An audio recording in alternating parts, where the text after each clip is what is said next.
რომელი მანქანა გაასწრებს BMW M3-ს? ნახოთ Ford Mustang-ი თუ შეძლებს გაასწროს BMW M3-ს.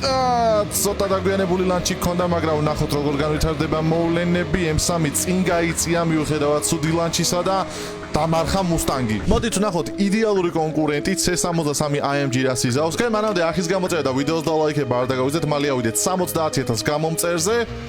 ცოტა დამაგვიანდა ლანჩი ჯანდაბა, მაიჩაც მაგ რაღაცა ნიდარაზუმენიებია ეხა ძმაო, ეხა ესეთი აშკარა განსხვავება არ უნდა იყოს, მე მგონი. იდეალურად დაულანჩე სხვათა შორის კარგი ლანჩი მქონდა, მაგრამ არა, M3 მაინც წინ გადის გაურკვეველი მიზეზის გამო. I don't know, M3 იგებს. რადგან ამ ვიდეოში გერმანელების ჯახი გვაქვს, მოდით Audi S6-იც ჩავრიოთ საქმეში და ვნახოთ რას იზავს M3-ის წინააღმდეგ, მიუხედავად იმისა, რომ შედარებით უფრო დაბალი კომპლექტაციის Audi არის, იმიტომ რომ RS6-იც არსებობს, იდეალური ლანჩი მქონდა ისევ.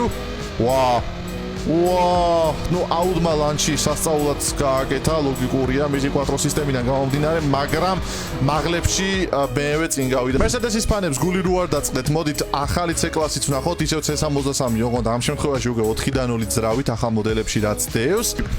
დაულანჩეთ და ხო, C63 წინ გავიდა, თან კარგად წინ გავიდა, ანუ ოდნავ წინ არ გასულა, კარგად წინ გავიდა. C63 მოიგო უკვე. რავი, BMW-ს და რო BMW დავაყენო, ვინ დაგვიშლის პრინციპში. მოდით ვნახოთ ძველი M5 S60 რას იზავს შედარებით ახალ M3-თან და როგორ განვითარდება მოვლენები. ოკეი, კარგი ლანჩი მქონდა ამ შემთხვევაშიც. ვაუ, S60 კარგად გამომუხვა ძმაო, მისი ასაკის მიუხედავად. 10 ცილინდრიანი ძრავი რაღაცა შვება და მე მგონი მეწევა კიდეც ხალხო. ხო არ მიღატავები, ბიჭო. ცოტა მეტი მანძილი რო ქონოდა S60 აუცილებლად დამეწეულდა, მაგის გარანტიას გაძლევთ.